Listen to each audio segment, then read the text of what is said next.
എൻ്റെ കഴിഞ്ഞ വീഡിയോയിൽ ഞങ്ങൾ റാൺ ഓഫ് കച്ചിൽ പോയതും അവിടുത്തെ അനുഭവങ്ങളുമാണല്ലോ വിവരിച്ചിരുന്നത്.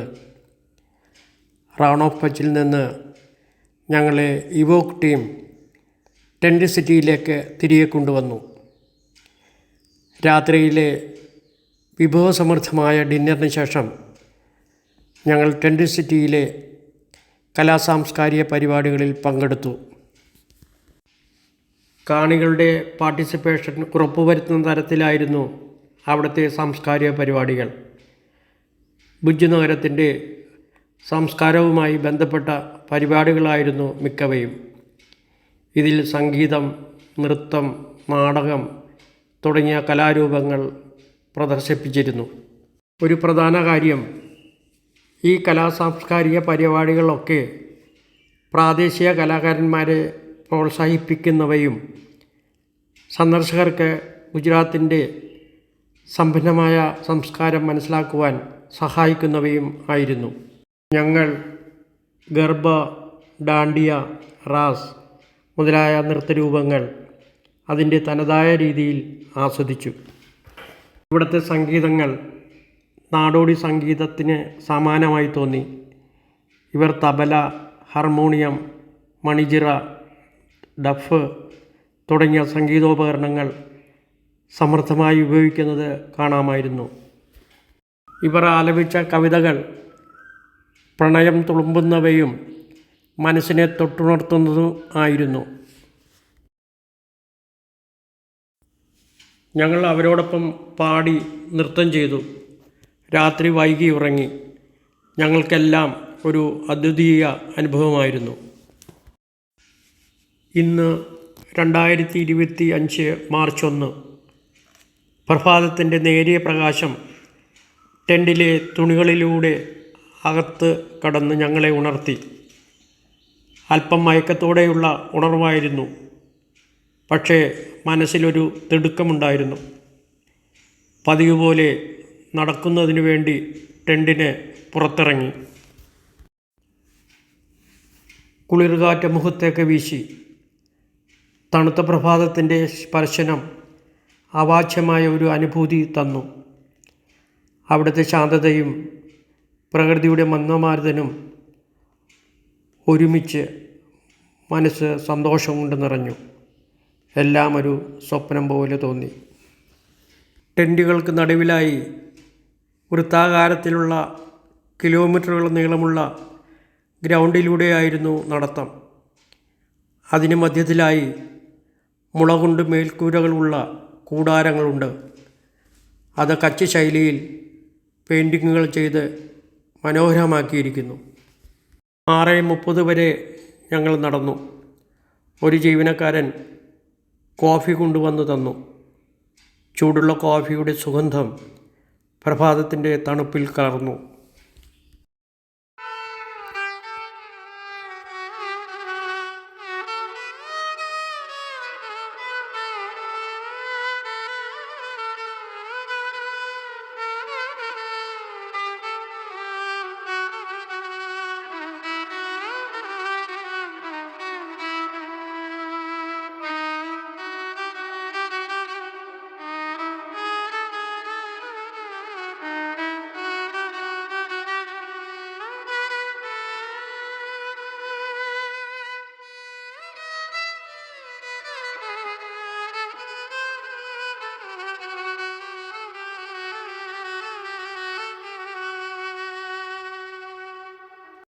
ഇനി ഞാൻ നിങ്ങളെ കൂട്ടിക്കൊണ്ടു പോകുന്നത് ഇന്ത്യ മൊത്തം വിറങ്ങലിച്ച് നിന്ന ഒരു സംഭവത്തിൻ്റെ ഓർമ്മകളിലേക്കാണ്.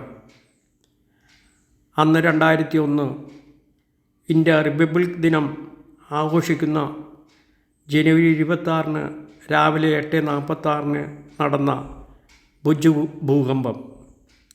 അതിൻ്റെ ഓർമ്മയ്ക്കായി നിർമ്മിച്ച സ്മൃതിവൻ മ്യൂസിയത്തിലേക്കാണ്. പ്രകൃതിയോട് ഇണങ്ങിയ രീതിയിലാണ് നിർമ്മിച്ചിരിക്കുന്നത്. ഇതിനു ചുറ്റും ധാരാളം മരങ്ങളും പൂന്തോട്ടങ്ങളും ജലസ്രോതസ്സുകളും നിർമ്മിച്ച് ശാന്തമായ ഒരു അന്തരീക്ഷം നിർമ്മിച്ചിരിക്കുന്നു. ധാരാളം സന്ദർശകരാണ് ദിവസവും ഇങ്ങോട്ടേക്ക് എത്തുന്നത്. ഭൂകമ്പത്തിൽ മരിച്ചവരെ ഓർമ്മിക്കാനും അവർക്ക് വേണ്ടി പ്രാർത്ഥിക്കാനുമാണ് ആളുകൾ എത്തുന്നത്.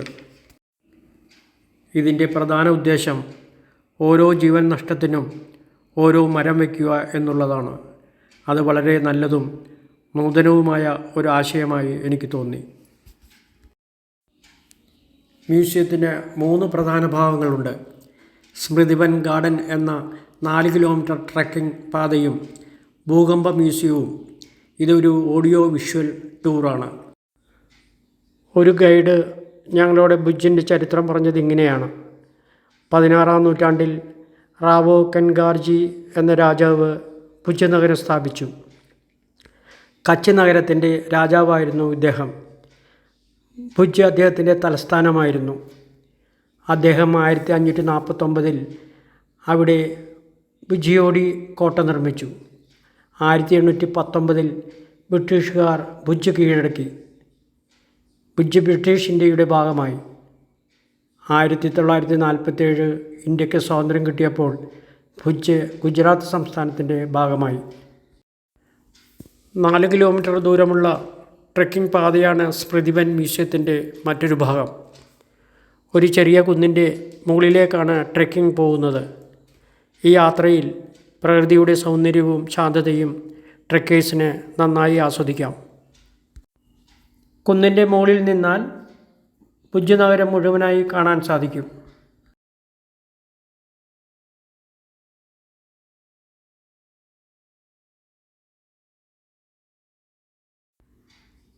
ഭൂകമ്പത്തിൻ്റെ ഗവേഷണ നിരീക്ഷണങ്ങൾ വിവിധ തരം മോഡലുകളോടുകൂടി മ്യൂസിയത്തിൽ പ്രദർശിപ്പിച്ചിട്ടുണ്ട്.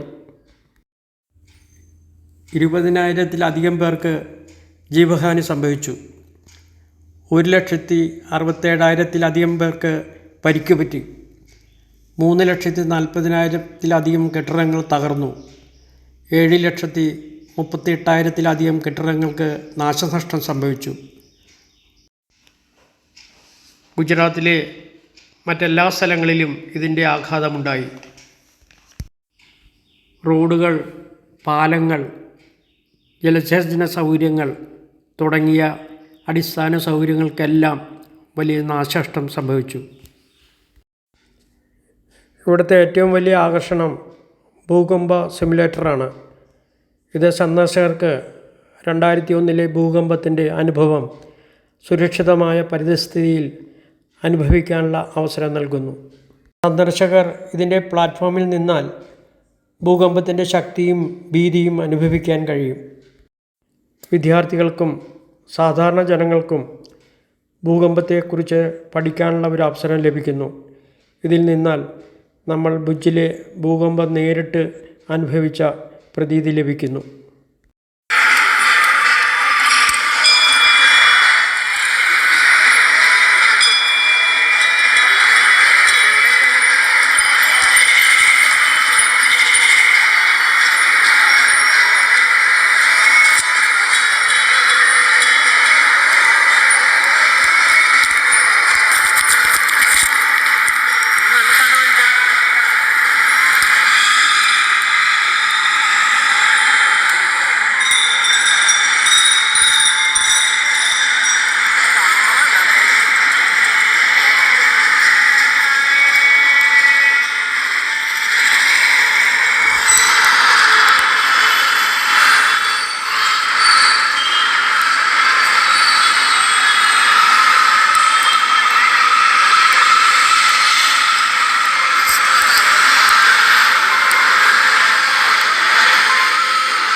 സിമുലേറ്ററിൽ നിന്നും പുറത്തിറങ്ങുമ്പോൾ ഒരു വലിയ ആഘാതത്തിൽ നിന്നും രക്ഷപ്പെട്ടു വരുന്നത് പോലെ തോന്നി.